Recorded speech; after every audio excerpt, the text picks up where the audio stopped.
Thank you so much for joining us today. We have Vaughn.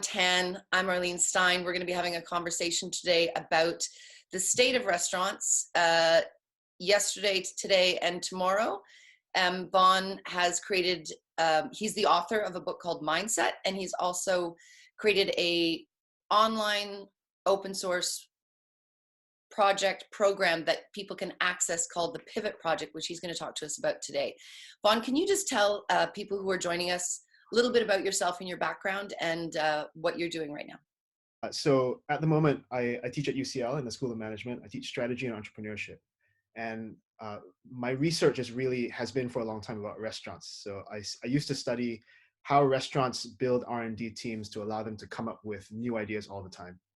And it feels as though for the next few years, that's not going to be such a big thing. But what I was looking at them for was really to understand how these teams were good at dealing with uncertainty and being able to come up with great new stuff despite uncertainty. And I think that actually continues to be super relevant. So the things I'm doing right now, a lot of what I'm doing is really trying to think about what things restaurants can do so that they can continue to be places that provide food to people and successful or surviving businesses, right? In the time that we're currently in. So I'm curious, why restaurants? You have a PhD in behavioral organizational behavior. Yeah. Why did you choose to focus on restaurants? Why did you make that your point of interest? The explanation I gave people was you can watch innovation happen in restaurants really fast. Like if you go to a microchip factory, it takes a year or 18 months for something new to have completed happening. But if you're looking at restaurants, you can see new stuff happening every day or every week, and you can see lots and lots of it. So that's the reason that I tell people. But the real reason, of course, is it's fun. I was brought up in Singapore. Like food is a big part of culture there, and I think it's a really interesting thing to like look at. And so it was a good excuse, right, to go find a place that had a good reason for being a place to study, but also was a fun place where you would meet people that you liked. So you've worked for quite a number of interesting restaurateurs, big name restaurateurs.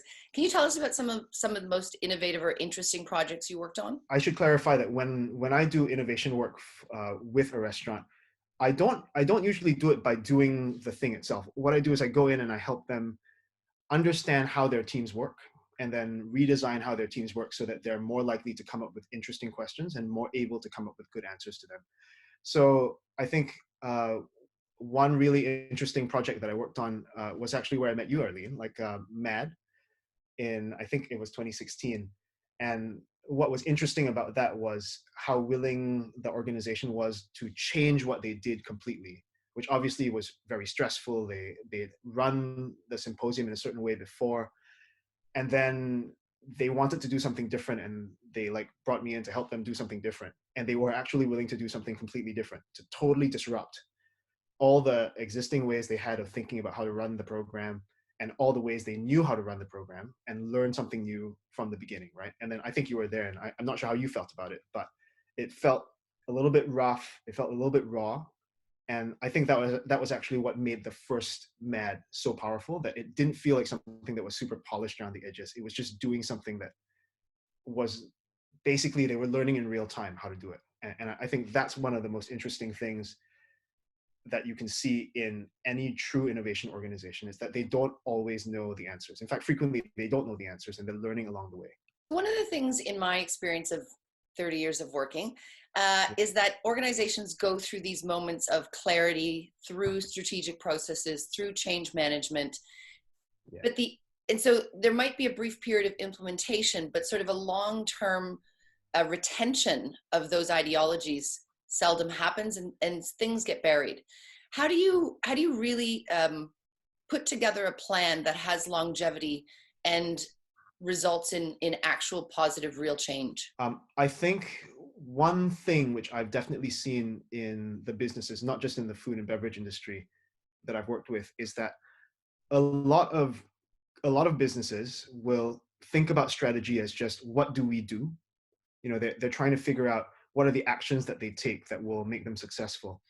And what seems to be more important in having longevity, as you put it, in a strategy, is understanding what it is you're trying to achieve in the first place, right? And it sounds very obvious, but if you know, for example, what success looks like, even though the actual strategies, the actions that you take along the way may change, you will always be pursuing the same goal. So I can kind of unpack that a little bit more. If you understand what you're aiming for and what you're willing to give up, it'll allow you to change what strategies you're adopting at any given point so that you're continuing to pursue that desired outcome in a way that would be impossible if you were simply trying to decide what concrete actions you were trying to take without understanding what you're trying to achieve. Let's turn that on to the restaurant industry. And I want to specifically focus on sort of the independent, creative, chef owner operated restaurant, because talking about the entire restaurant industry, I believe, is just too broad. And the ones that I'm invested in are the ones that are those creative types with a commitment to sort of ethics and food systems. Mm-hmm. The ones we all passionately want to come out of this alive. Oh, yeah. But the reality of it is, wherever you are, at least in the Western world, Europe, North America, the UK, I would say, we've had these systemic chronic issues decades since I started, which was 30 years ago. In North America, staff are heavily reliant on tips for their wages. In Europe and in North America, lots of people work many hours for free that aren't accounted for. We shortchange our suppliers. We open up businesses with little cash reserves. The list goes on and on and on. There's no planning. What in your mind, and this coronavirus has just exposed those vulnerabilities. So what in your mind are the real chronic issues that we need to face and we need to repair in order to move things forward in a sustainable way? Yeah, it's a great question. I think one thing that is important to think about is it's actually remarkably similar to how startup culture is working in Silicon Valley right now, right? Like I think maybe the easiest way to say this is, one way to start to solve some of the problems that you pointed to is to start to think about the restaurant and be very, very focused on who it is that the restaurant is trying to serve, like who the customers actually are. Because if you can figure out how to build a restaurant that can offer to a known group of people, like customers who are close enough in whatever way that makes sense, to keep coming back again and again, what that means is you can run a business that is more economically viable, right? You don't constantly have to come up with new things to attract brand new customers in.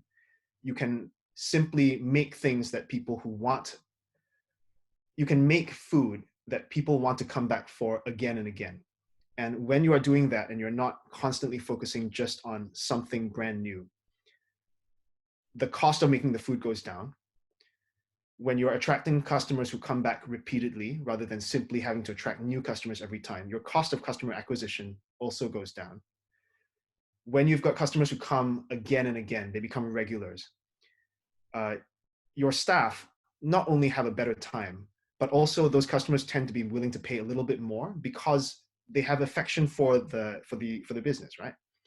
And so I think by changing the way we think about what a successful restaurant is, away from a place that gastro-tourism happens to a place that deals repeatedly with the same customers again and again and offers them a product that is good value for money, which makes them want to come back, that's the beginning of how you start to solve a lot of the other issues that you were talking about, like systematic overwork, systematic underpay, weird supply chains. All of those things begin to be more addressable when you've got an actual business model that works to start with.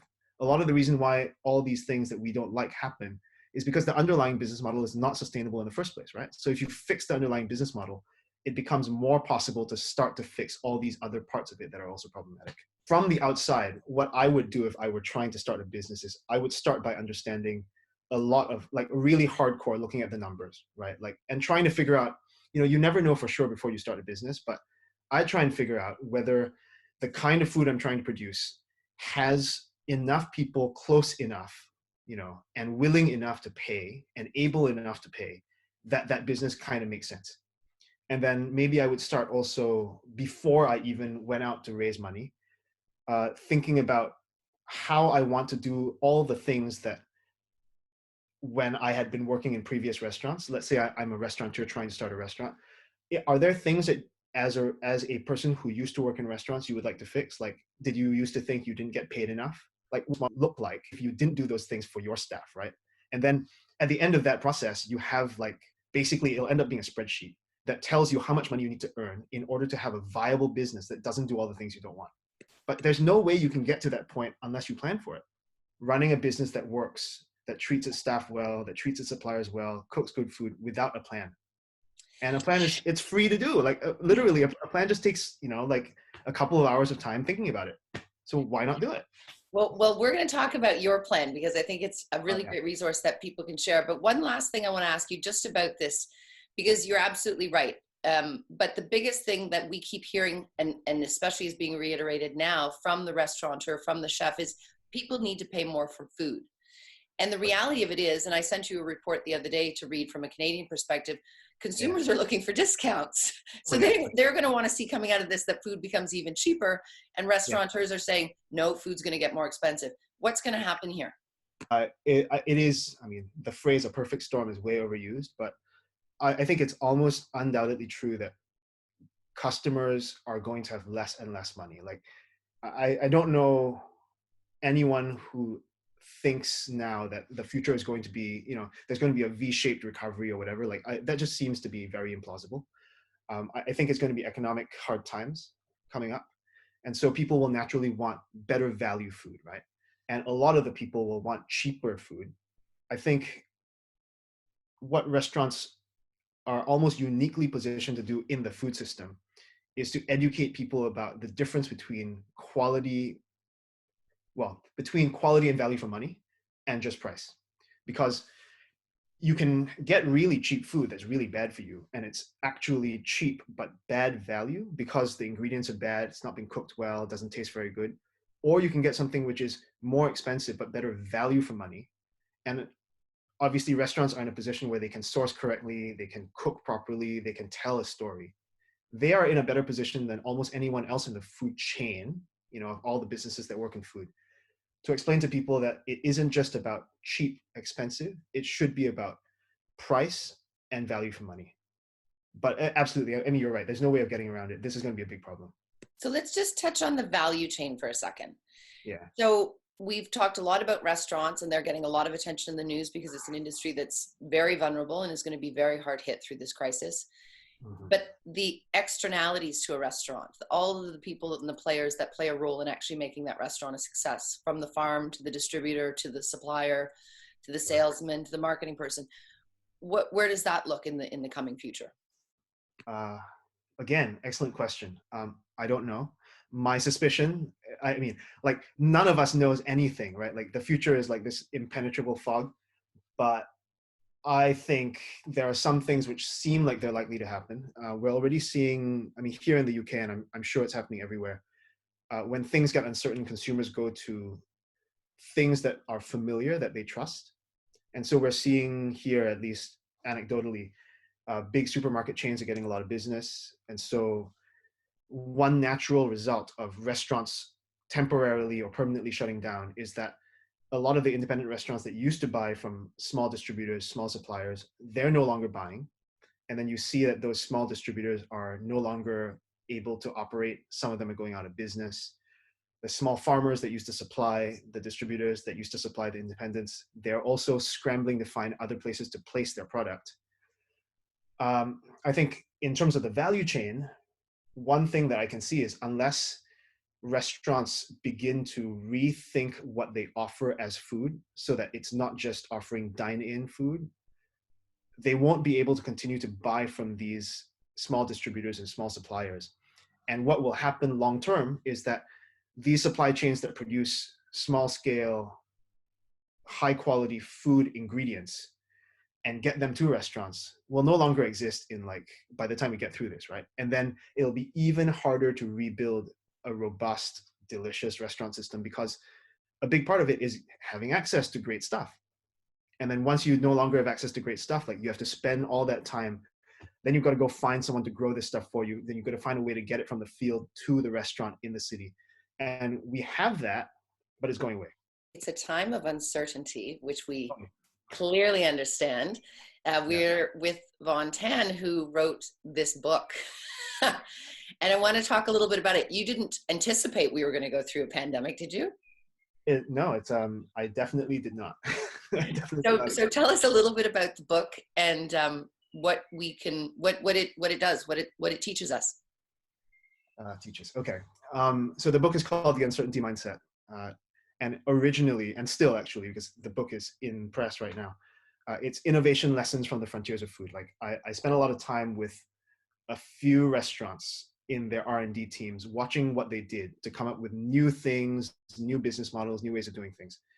And I think, obviously, we're not going to have the same restaurant ecosystem that we had when I was writing this book. But as I was saying at the beginning, the lessons inside are not really about how to do the innovation itself.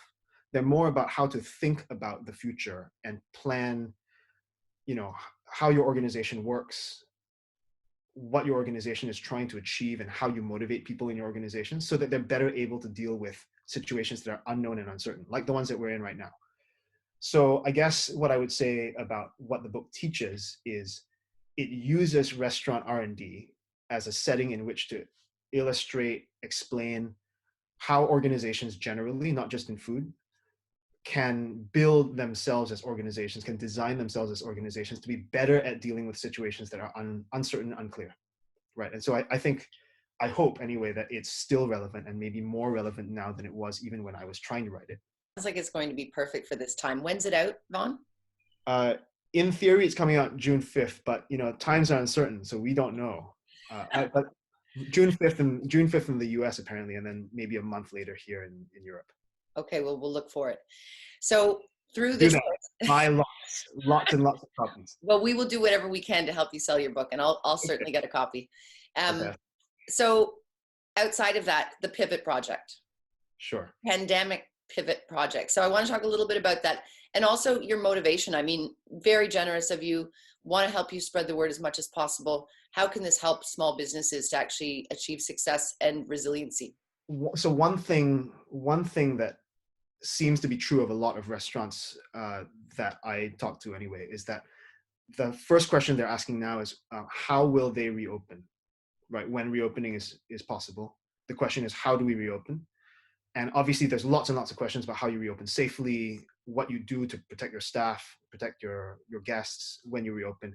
But I honestly think the more important question to answer first is, should you reopen at all?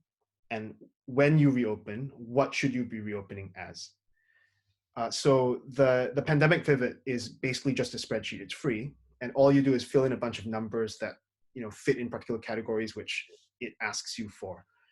And what it's meant to do is it's meant to force you to think about two sets of situations. One of them is you reopen it with your existing dine-in business model, and you have a 10%, 20%, 30%, or 50, 60, 70% reduction in volume, because that's just what's required with physical distancing and possibly with reduction in tourism volume, reduction in office worker volume. What happens to your cash? What happens to your cash situation, your economics, if that happens, right?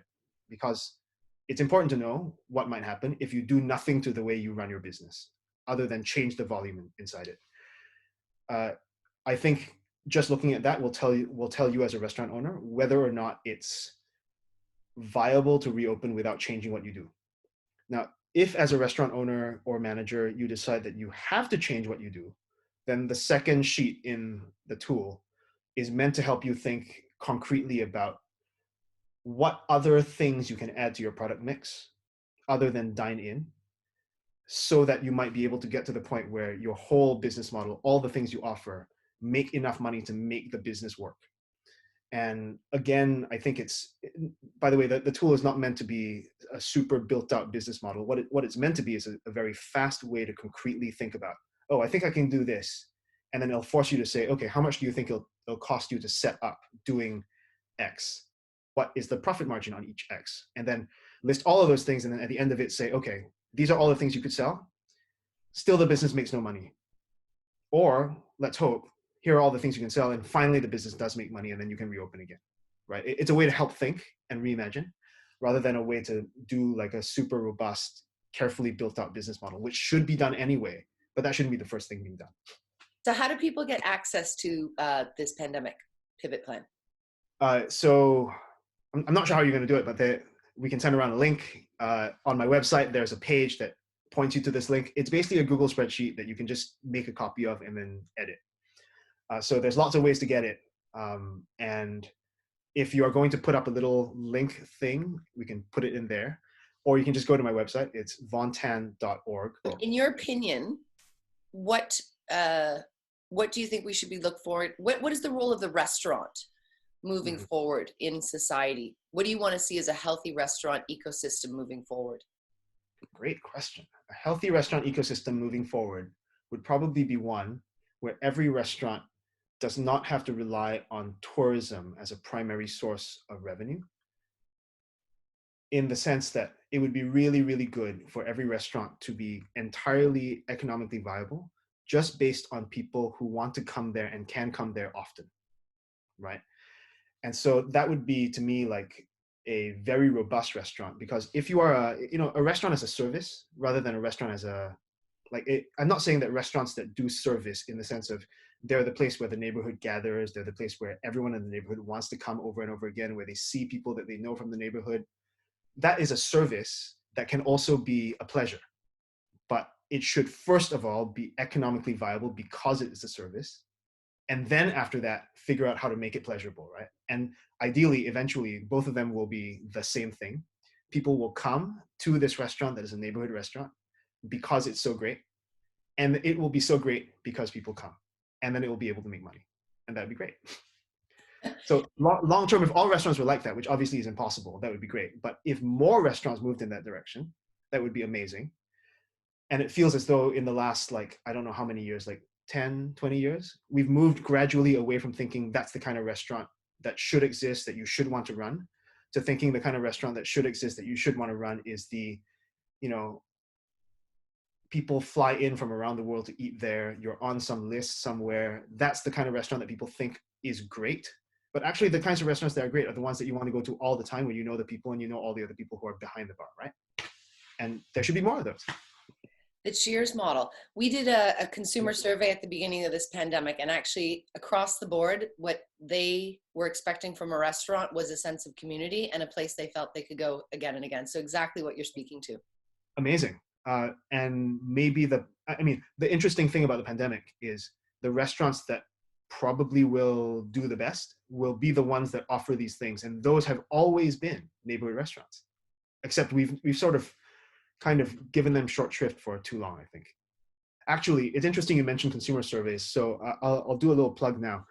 With a group of restaurateurs and other, university type people in Copenhagen, we've just put out a consumer survey as well for now in the time of the pandemic, just before reopening, to try and find out what consumers want from restaurants after they reopen, what they think makes them feel safe, what they don't want from restaurants. And so I think there's two things about that. One of them is we're trying to get more people to fill out the survey from different countries, because that provides really useful insight for restaurateurs who are trying to reopen to figure out what they need to do. And we also want restaurateurs to go look at the digested data so that they have tools for figuring out what they do when they reopen. So the website is bowline.dk, like BOWLINE, like the knot.dk. And it's all the resources on there are free as well. So people should use them. And then also people should get other consumers to fill out the survey so that in as many countries and cities as possible, we have some idea about what's going on. Vaughn, thank you so much for taking the time today. We really appreciated your insights. We're going to share and spread the word about the pandemic pivot plan. And I hope we keep in touch. I've got some further questions for you as well. Absolutely. Happy to do that. All right. All right. Have a great afternoon, Vaughn. Cool. Thank you so much. See you later.